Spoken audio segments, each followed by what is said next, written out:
Hi, everyone. You are watching the Self Connection with Ginny Brown and Kelly Petra, where we have conversations with a group of ascended masters known as the Multitude of the Greater Good. The multitude of the greater good consists of multitudes and multitudes of multitudes who are healers and teachers and higher energy beings in spirit. And they have access to information from the day of creation to the present time, plus whatever it is that we have come to accomplish in this lifetime. So Kelly will ask the questions and I'll channel the answers from the multitude. So thank you all for being here. Yeah, and Ginny, thanks for channeling. Multitude, thanks for being here. So today, We're happy to be here, they said. today we have a bunch of viewer questions, some stragglers that there's no theme here, maybe, although who knows, maybe it'll lead to a theme. So we just have a bunch of viewer questions we're going to go through today. You ready, Jen? Go ahead. All right, the first one is, what is the spiritual significance of laughter? I'd never considered laughter to have a spiritual significance. It is important to understand that laughter allows one to free oneself from the inabilities of being on the earth plane. When one allows laughter, one allows the joy that is the innate joy within one to come forward. Laughter is most beneficial indeed. We can tell you when one takes the opportunity to allow oneself the joy of being, one will allow the laughter to move forward in such a way as to lighten the load, so to speak. It is most beneficial. Do not be concerned. Thank you. Okay, so the next question, which same viewer, kind of asking a couple questions about this. Do angels laugh? If they do laugh, what makes them laugh? It is important that angels have the ability, however, not the necessity, as their joy is effervescent and their joy is always a part of who they are. Therefore, it is not necessary to conjure up the lightness of being as they are already being in lightness. Do not be concerned. All right. So this was a little long-winded. Kind of same piggybacking here. I would venture to say that if all slash everything is energy and peace is consonant energy and anger is dissonant energy, then perhaps laughter is the sudden release of suppressed energy. If that is true, since angels are highly consonant beings, they don't have anything to suppress and therefore don't laugh. However, on the other hand, they might just all be rolling on the floor with laughter, watching some of the stupid stuff humans do. What does the multitude have to say about this? It is important to understand that those on the earth plane have various ways of releasing suppressed emotion. It is the suppressed emotion that is causing the inability for one to be on the earth plane. It is the suppressed emotion that allows one to cultivate illness, the suppressed emotion that allows one to move forward in disagreement. It is the suppressed emotion that is that part of oneself that is in imminent need of releasing. Laughter sometimes can be a catalyst for releasing suppressed emotion. However, 99% of the time, it's not involved. It has nothing to do with it. In our estimation, it is important to understand that laughter is laughter, and laughter brings forth the joy within one, and it is most beneficial. However, in our estimation, it is also that part of self that knows that one is on the earth plane to allow.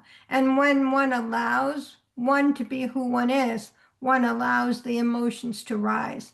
Laughter and joy are emotions of love and care. Suppression of love and care results in inharmonious aspects of being, such as illness, depression, understatement of self. There are those parts of self that are wishing also to be dispersed. However, they are much more difficult. In our estimation, laughter is a great benefit. However, it is not the thing that will help the earth plane disengage itself from inefficient information. Do not be concerned. All right, seems like we need to do an episode on suppressed emotions. There's a lot of good nuggets in there. Yeah. Okay, moving on. Next viewer question. I got a Christmas card that said, this is an old question. Okay. Angel hugs to you. Your angel baby is always with you. I always thought of angels as middle-aged, neither young nor old, as well as genderless, neither male nor female. Do angel babies exist? Are angels male or female? And if so, why do angels have genders? It is important to understand that angels are energy and energies are genderless. There is no reason for one to believe an angel is either a, it's like an adult or a baby or an anything. Angels are just angels. They are energies of love and care, and they move themselves forward in such a way. There are those on the earth plane, however, who in their believe an angel is of a certain gender and believe an angel is of a certain age on the earth plane. However, when one allows oneself to understand that angels are energy and only energy, one is able to move forth in a different understanding of an angel. Angels, however, if they are needing or wishing to be seen, will take on a persona, and it does not matter what persona they take on, as they are energy. Sometimes they will take on a male or a female or a child or even a baby. Do not be concerned. Now, it sounds like humans personify the angels, maybe, and they probably, that energy could we call angel probably knows that that's a safe way to show up for humans. Yeah. Okay, next viewer question. Do fairies and leprechauns exist? And by the way, I think some of these questions I may have asked already, but I can't remember. So we're throwing them in to this episode. So Okay. do fairies and leprechauns exist? It is important to understand there are very many levels of energetic beings, and some on the earth plane are considered to be leprechauns, some are considered to be fairies, and fairies, to be honest, are those parts of selves that are wishing to be expressed or experienced differently. We can tell you that if one allows oneself to be in the presence of fairy energy, it is that part of oneself that is allowing the self to experience great joy, great love, great care. And there is also that part of self that says, okay, I am willing to move forward in such an area and I need some help and guidance. So one allows oneself to guide oneself through fairy energy, leprechaun energy, or any other kind of joyous energy that is available to them. Do not be concerned. It's funny, every once in a while it'll pop up in the news that in Ireland, a highway's been diverted because the fairies are said to uh, hold residence in this geographical area. And I always find that, and then it'll cut to some interviews of some real elder folk who are like, oh yeah, the fairies are real. You can't go over there. And it's like, oh, I love that. I love the idea of believing in that kind of magic. Yeah, but it's interesting because I was at a group one time regarding fairies, and I actually saw a fairy sitting on someone's lap. It looked like a large, it's like looked like a 2 or 3 year old person sitting on that person's lap. So it's very interesting that I saw one and that this information is quite different from what I saw. Or as they say, it was my joyful energy or my energy being expressed, or of the other people who were there. Yeah, and again, like we as humans, we tend to personify things that we don't know or understand. I mean, we've been doing that for centuries, right? The god Zeus, the god of whatever he's the god of, or Ares, the god of war, like it's a person with that's red and it's got a Yeah, sword and but like it's just the energy of maybe anger and frustration. um, right. um or war type energy. So interesting. Do you want any clarification on that, Jenny? I don't know. Okay. Next viewer question. I heard that when a person dies, you should wait 3 days before cremating, embalming, or burying them. Is this true? And if so, why?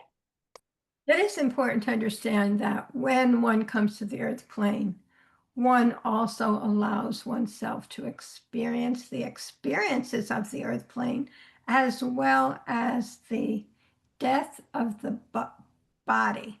It is important to understand the body, once the spirit leaves, is free to be and do whatever one chooses to allow.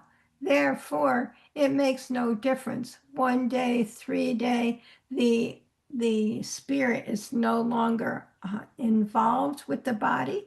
Therefore, it does not matter what happens or when. Do not be concerned. All right. Could have guessed that answer. Yeah. What is the most loving thing a person can say or do for another? It is important to understand that when one is in the process of being, that one allow oneself to be who one is, therefore allowing another to be who they are when they are. That is the gift that one can give to each and every other one. If one says, I am here on the earth plane and I'm okay, but you're not, that is not a gift. When one says, I am on the earth plane and I support you in who you are, what you want, what you need, and how it is to be. That is a great gift of being. In our estimation, one does not have to agree with the other, one just has to allow the other. In our estimation, that is the greatest gift one can give another. Do not be concerned. Wow, I love that. I like that too. Not judging someone for their choices, just letting them have their choice. Okay. Well, on the flip side, this next question, what is the most damaging thing a person can say or do to another? It is important to understand that many things are damaging, and in our estimation, it is that part of self that says, I'm not okay. Therefore, you are not okay. And when you are not okay, you cannot do anything or everything that you wish to do. The real instance of being is that I'm not okay. Therefore, when I'm not okay, there is nothing else that is okay.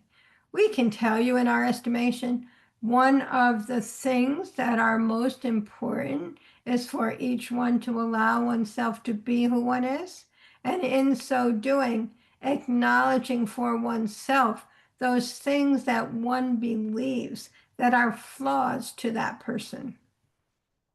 Those things that one believes that are not only flaws to that person, but flaws within themselves, as they could not recognize flaws in another if they did not have them themselves. Therefore, it is important to understand it is the flawed self that is uh, like disingenuous or disconnected, or I think that's the word, is disconnection. In our estimation, it does not matter. What is important is that one acknowledge who one is and allow oneself to heal oneself. Do not be concerned. Thank you, Jenny. Okay. I think I've asked this question before too, but I can't remember. So, what does the multitude have to say about shape shifting? It is important to understand that shape shifting is that part of one's belief system, that there are those things that can be unseen and unknown. We can tell you when it is that one is able to allow oneself to be who one is in spirit. One is able to do whatever one wishes to be in whatever shape or body that they wish. However, when one is on the earth plane, it is an impossibility. If one believes that one is seeing a shape shifter, it is one's own belief system that is allowing the process. It is important to understand that there is shape shifting. However, it is not done on the earth plane. Okay. Okay, now we've got some like spiritual, medical stuff. And just to throw the disclaimer here, this is for entertainment purposes only. This is not medical guidance. We're merely speaking about spiritual significance and underpinnings. So, And I would like to add for entertainment purposes only. yeah, please go to your doctor about medical things, not Exactly. not a YouTube channel. Yeah. Okay, what is true and spiritually significant about the MTHFR genetic expression?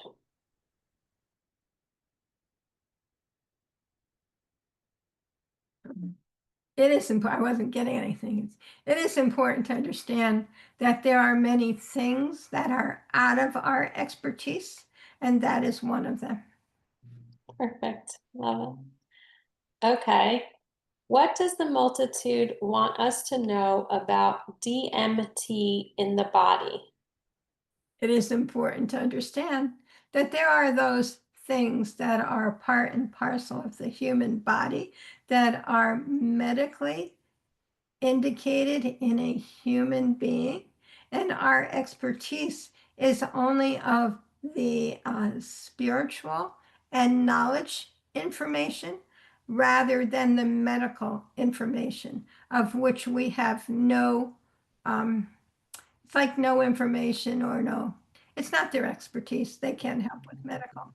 Okay, so maybe if I phrase it, what is the spiritual significance of DMT in the body? It is important to understand that there are many spiritual significances of many diseases or inflammations of the physical self. However, they are not that part of us that understands them.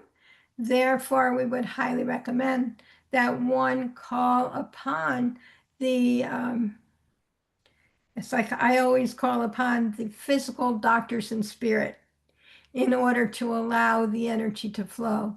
In our estimation, it would be wise to understand the physical doctors in spirit are also part of our group and cannot comprehend the current physical um, expression or explanation of being.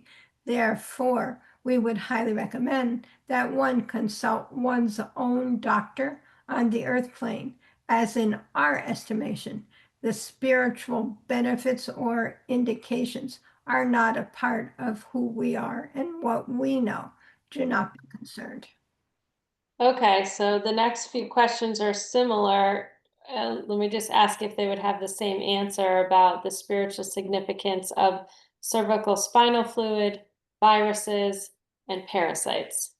It is important to understand that each one comes to the earth plane knowing what it is that they wish to achieve in their lifetime.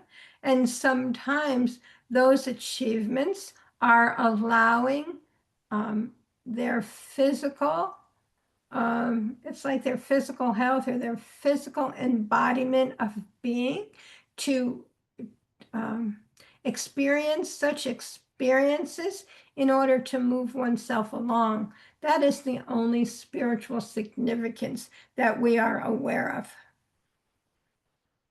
Thank you. Perfect. Okay, next viewer question. What is the meaning of "we are all one"? What is true of this? It is important to understand that there is energy and there is energy.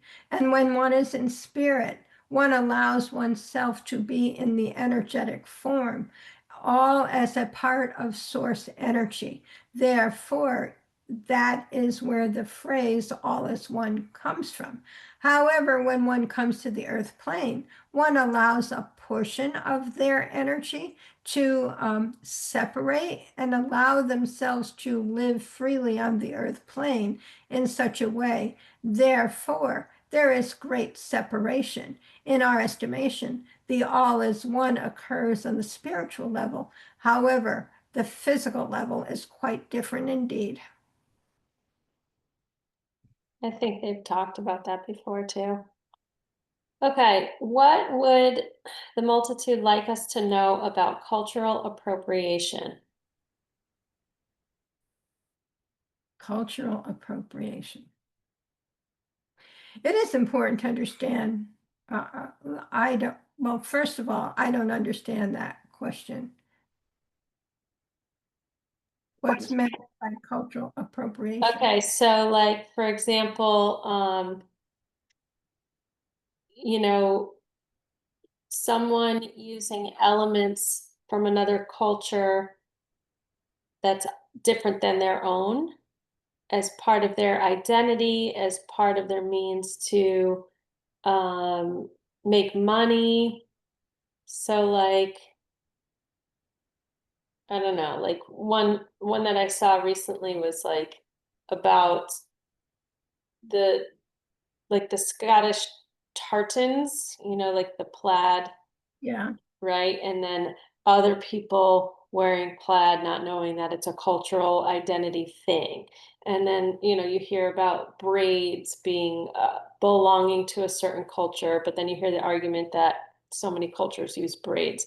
You hear about smudging with sage as a means to clear energy. Well, people will say that belongs to like Native American heritage, but then there's plenty of historical references that other cultures do it too.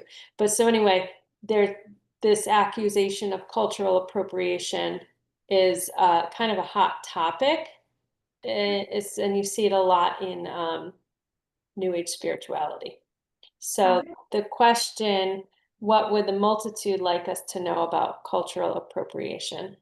It is important to understand that there are those things that are inherently acceptable to all cultures. There are those things that are misappropriated to one culture or another. In our estimation, it is important to understand if one culture embraces a certain item or a certain sense of being, that is one thing. And if another decides that that cultural aspect of being is more to their suiting, then they are quite able to accept that as part of their being. However, we can tell you, in our estimation, there is not much more to that. There are those who believe it is identifiable to only one aspect of being. However, we can tell you it is an aspect of being to each and every other one. As it's like many on the earth plane, probably 99% of those on the earth plane have lived many lifetimes in many cultures and identify with many sources of being. Do not be concerned, all is love. Thank you. And there's probably an overly simplification explanation, overly simplified explanation. There's a lot of nuance. There's probably a lot to be said about it, but for the sake of just asking viewer questions, that was an So example. So you mean like somebody stealing another's identity or something like that? Not necessarily. It's more like taking elements from one culture and then mm, using it to express yourself or to promote yourself through that expression, Hmm. to identify. And it's like, well, you're not from that culture, so you should not be doing that.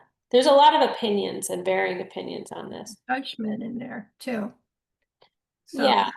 I mean, it's definitely something that comes up more in the 3D realm of, there's a it comes down to like respect, right? and and how people view if something's being disrespected or honored. Um, yeah, I don't really feel I have. Okay, so now I'm like feeling it now. I don't even feel like I have a right to talk about it because I don't know enough about it except for what I've witnessed and what I've heard other people say about it. yeah.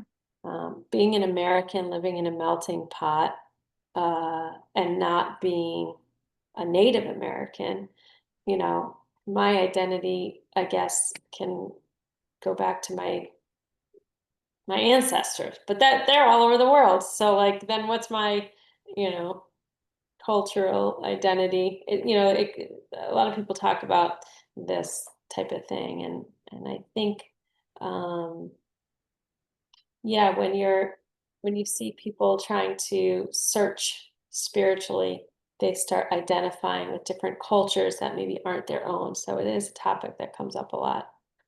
Oh, interesting. Yeah. I'm definitely out of the loop on that one. Yeah. Okay. Let's see. Um, what can the multitude tell us about what is true about the law of attraction? It is important to understand that there is much to be said about the law of attraction. In our estimation, when one allows oneself to experience the energetic connection with that which one desires, one is able to allow it to be within their energetic embodiment of self. In our estimation, it is an energetic connection of self to that which one needs or one wants. And when one is clear with oneself about what it is that one wants, one is able to allow it to come to them. It is important to understand there is much being said about the law of attraction. However, it is important to understand the attraction is of oneself, within oneself, for oneself.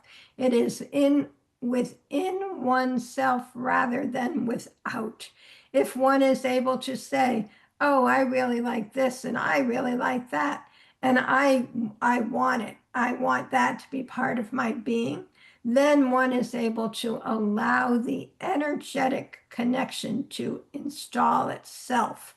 Do not be concerned. Yeah, I think a lot of people talk about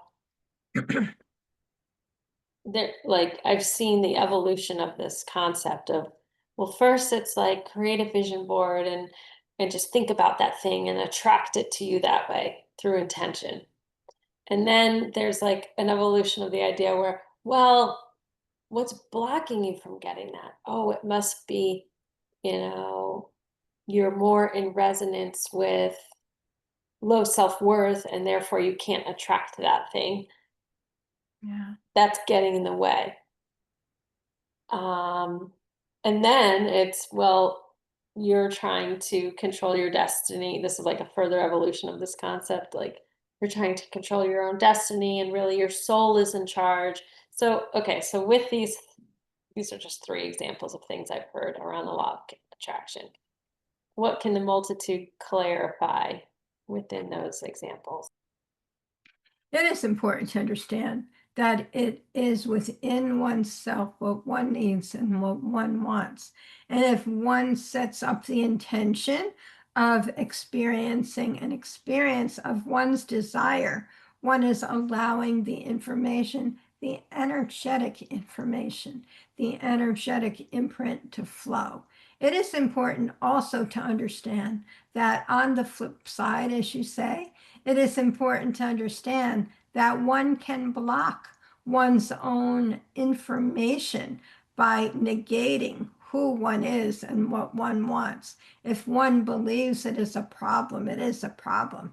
In our estimation, however, it is important to understand that each one has the capability of allowing and each one has the capability of disallowing. And it is important for each one to understand that they are in charge. They are the ones who are able to allow themselves the ability of connection and disconnection. Do not be concerned. Okay, thank you. All right, next we have a question regarding Nostradamus and his prophecies. Was he channeling his own ego or the truth? It is important to understand that when he was on the earth plane, there was a great deal of different energetic abilities, a great deal of energetic experiences, and a great deal of energetic, it's like the whole energetic sense of being. In our estimation, at the time, he channeled what it was that he knew to be of a future experience for the earth plane. However, at that time, he could only focus on those things of negativity.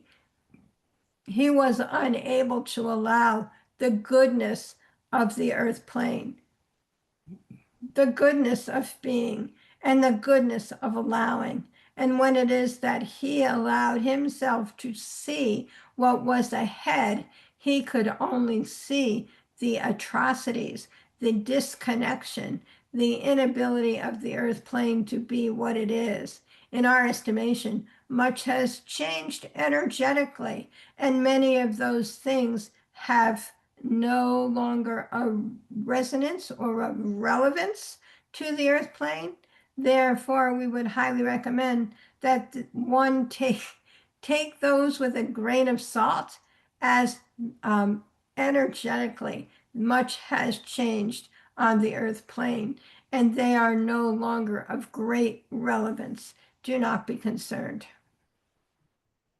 Okay, that made me think of Dolores Cannon, who like through hypnosis, she worked with her clients and was able to basically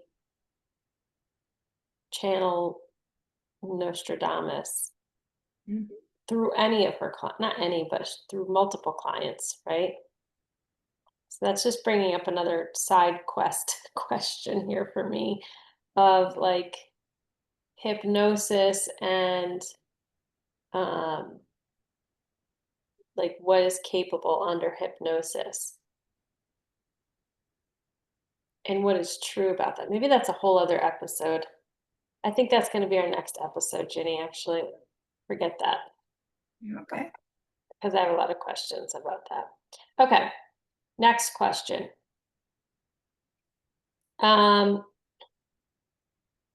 What is true about plant spirits? That's all. Yep. It is important to understand that each and every item, each and every thing on the earth plane has a spirit all its own. If it could not have a spirit, it could not be alive in any sense of the word. One might say, oh, okay, but there are rocks and they're not alive. And one might say, okay, there's dirt and it is not alive.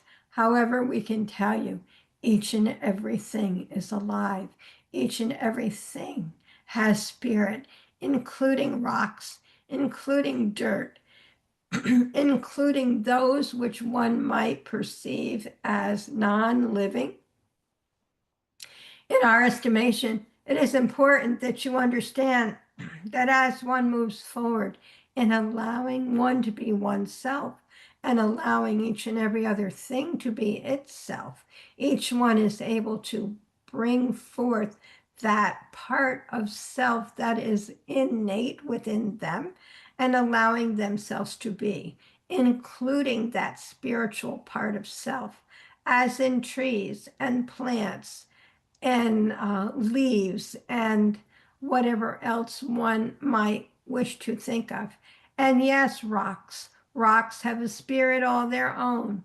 And when one moves forward in a discussion of being, of who one is, each one and each thing on the earth plane has a part in that discussion. Do not be concerned. Okay, so that made me wonder about like plants reincarnating. Like, so we as humans, we like you have a spirit, I have a spirit, and then there's the human spirit, right? The collective, I don't know if I'm describing it properly, but and then so I think about plants like, there's dandelion and autumn olive and monarda, and those are different species. And within that species, there's individual plants.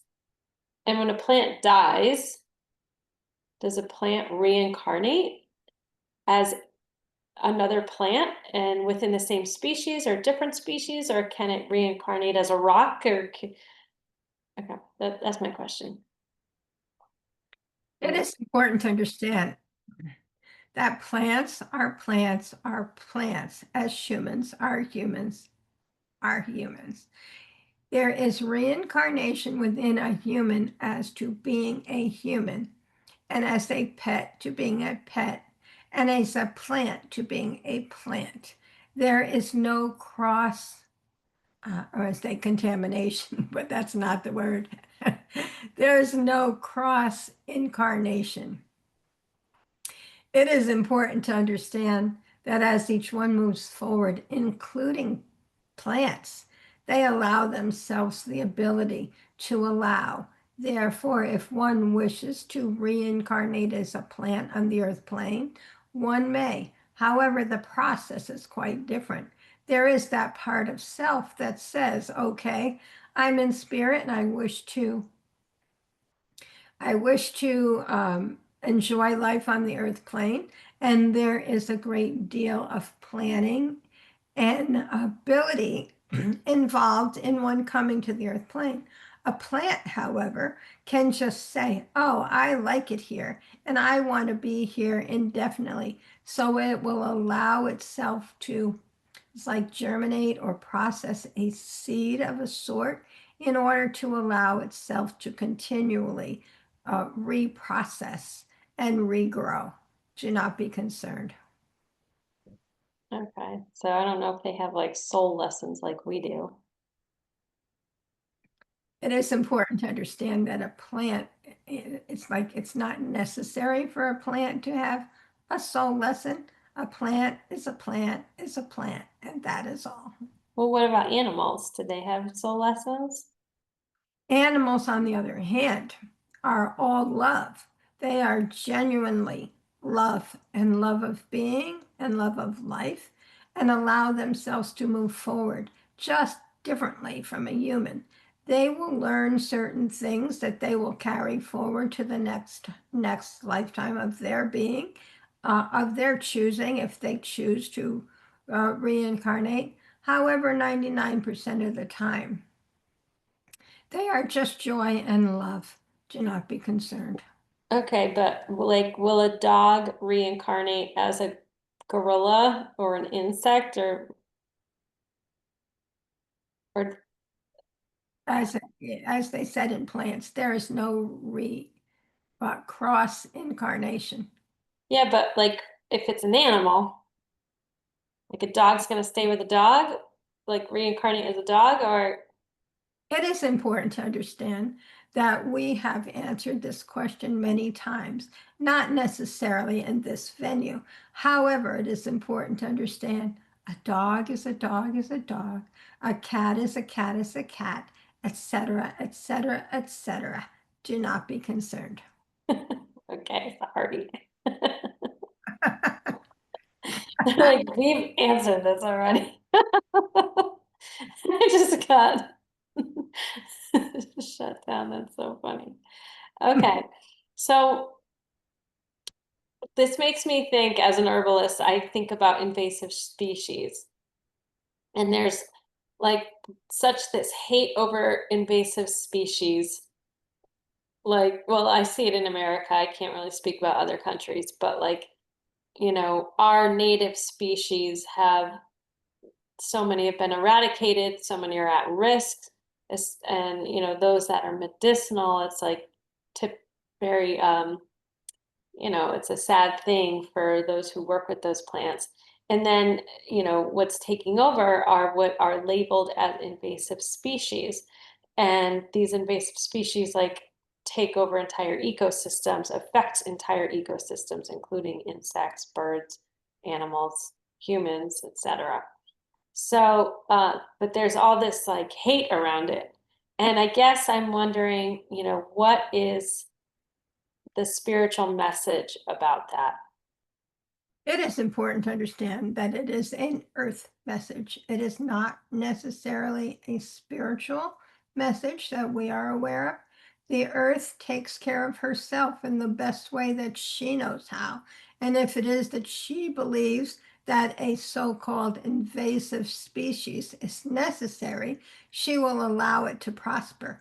In our estimation, there is nothing more to be said about that. There are those on the earth plane, however, who believe that that is a problem. Therefore, they have a problem. Yeah, I mean I get both. I get the protective side. I understand that.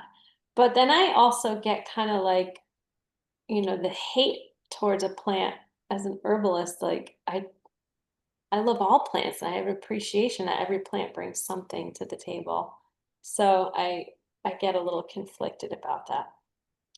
Uh, It is also important to understand that when one comes to the earth plane to allow oneself to be, one understands that there are many misconnections, misappropriations, misdirections that are encompassed in being on the earth plane. When one allows oneself to understand there is more to one than meets the eye, one will understand that there are many things that one cannot control. Therefore, moving oneself forward on the earth plane is quite a process, and it is important for each one to allow each one's own self not only the dignity, but the understanding that they are on the earth plane for a reason, allowing themselves to grow and to be and to understand and to learn. And in our estimation, there are many conceptions and misconceptions about that process. Do not be concerned. Thank you. Okay, last question. Okay. What can the multitude tell us about ley lines and portals? It is important to understand that they are a measurement of energy. They are not energy themselves. Therefore, when one decides that one wishes to know more about ley lines, it is a label given to a type of energy, and that is all. There is nothing more to be said about that. And when one allows oneself to understand that ley lines are a way of conveying information about an energy, one will allow the energy to move itself forward. In our estimation, it's the only way it can be. It is also important to understand that portals are a measurement of energy. It is the way it is for one to understand that there is that part of self that is in connection with one part of self. And if one believes that there is a place of energetic portal, then one does not understand that they are the energy connecting themselves in a certain way. If it is that one is in one space, which has been portrayed as a portal, it may mean that someone in that area is more open to allowing the energy to flow than they would be in another area. It is a matter of mindset. Do not be concerned. So I have a story about a portal. Okay. I was going to do what I used to call Circle of Love, and I went to this center, you might call it, to do the circle, to channel in this circle. So for me, I just take a minute and I connect with myself and I connect with energy. And that's really all. There's not a whole lot of prayers or a whole lot of this or that. It's just simple connection. So I was there, and in that minute of connection, I could see within myself like this energetic portal. It looked like a space, but it went from me into the center of the ground. Because, of course, I have to ground because that's where I need to be. But I could just see that. So um, it's like I created my own portal because that's where the energy what I needed was within me and it was there. So that is the only way I can explain that. But that's what I saw was that energetic portal that had come from me into that area, Cool. into the ground. So a portal is basically, maybe a place where people can more easily allow themselves to connect with their energy. Yeah, mindset, as the multitude said. Yeah. And maybe when you're in certain places, you're in the mindset of allowing more than, yeah, I remember I went on a retreat up in Canada, and the owner of the land would say, this land has portals, right? And so immediately that kind of plants a seed for whoever comes there to experience a portal. And really, then what you're doing is you're allowing yourself to experience more of yourself in that place. And we might call it a portal and give the power outside of ourselves, but it's really sounds like it's more us opening up to more of ourselves. Yeah.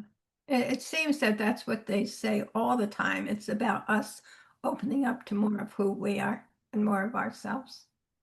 Yeah, So, I think it's fun to like mysticize it and be like, "Ooh, I went to this place and I experienced this portal." Like that brings some element of magic to life. yeah, Uh, but I guess you and I are here to demystify things. exactly. Okay. And there must be a purpose to that. Actually, let's ask about that. I mean, it feels like we are here to help demystify energy and the self connection. I know for me, like sometimes it's like, oh, I liked the magical version of that, of understanding it magically better. It kind of brings about a fantasy, but what's a message that they can share with us about what I just said? It is important to understand that each one is on the earth plane to learn and to grow. And if it is that one chooses to experience life through mysticism, one has the opportunity to move forward in that area. There is also the opportunity to understand life and energy as it is and move forward from that area of being. One is no better or different from the other. One just is as one has chosen to learn about who they are. In our estimation, it is important to understand that the mysticism of being is created within one's mind self. And if one chooses to experience life through that creation of being, one chooses that creation of being. However, it is important to understand that creation cannot be uh, that creation cannot be without the creation of self on the earth plane. And that is where it begins within oneself, for oneself, by oneself and about oneself. And when one is quite content or connected to oneself in that way, then one is free to fantasize or move forward in any way they wish. Do not be concerned. Yeah, I definitely move in and out of that just for fun. Uh-huh. But I think the understanding that the multitude has given us over the course of these episodes and just Jenny, our time together is like I really have released all fear around any of it. I used to have a lot of fear around it. I was scared to even explore some of these topics because of, the fear from movies or just people talking about demons and attachments and Mhm. things following you home. And I just don't believe in that.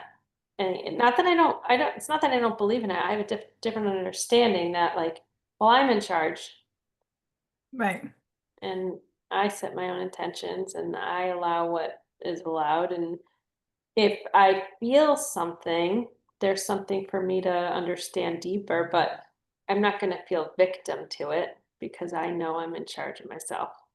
So, right. but on the flip side, if I want to like go in the woods and connect with the fairies, I'm going to do that because that's fun. And if I want to personify that energy that is a part of me, then I will because I have the freedom to do that. So, And that's great that we have that freedom. yeah. So, all right. Well, wow, we got through Yeah, I so just many. have to say that when you're talking about movies and things like that, one time, and they've told me other times, but it's like know who you are first before you take on someone else's ideas. Yeah. Yeah, because like you said, it can bring up fear, it can bring up all kinds of things, but know Yeah. who you are first and go from there.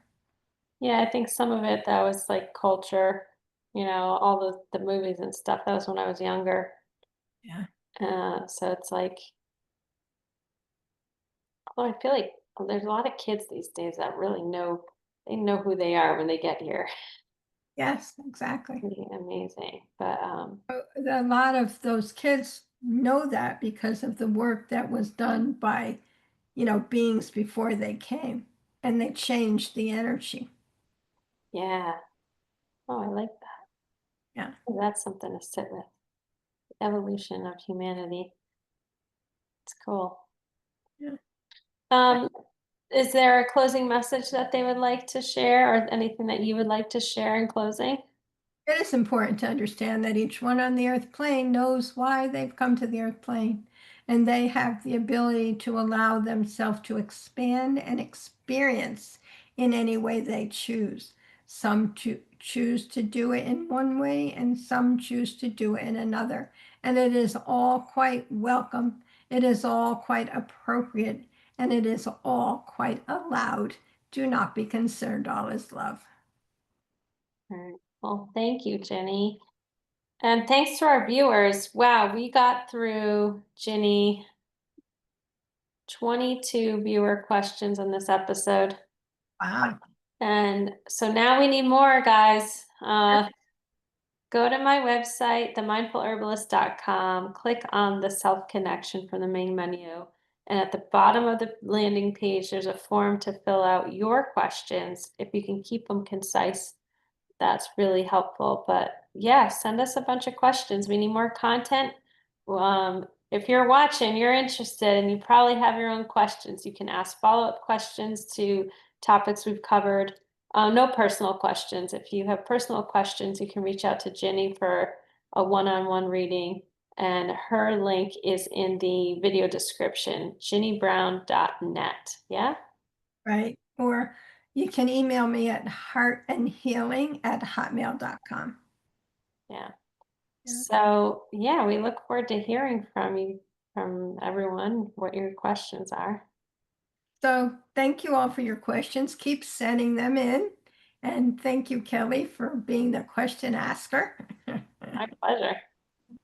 Yeah, and we'll see everyone next time on the Self Connection. Thanks, everyone. Bye. Bye.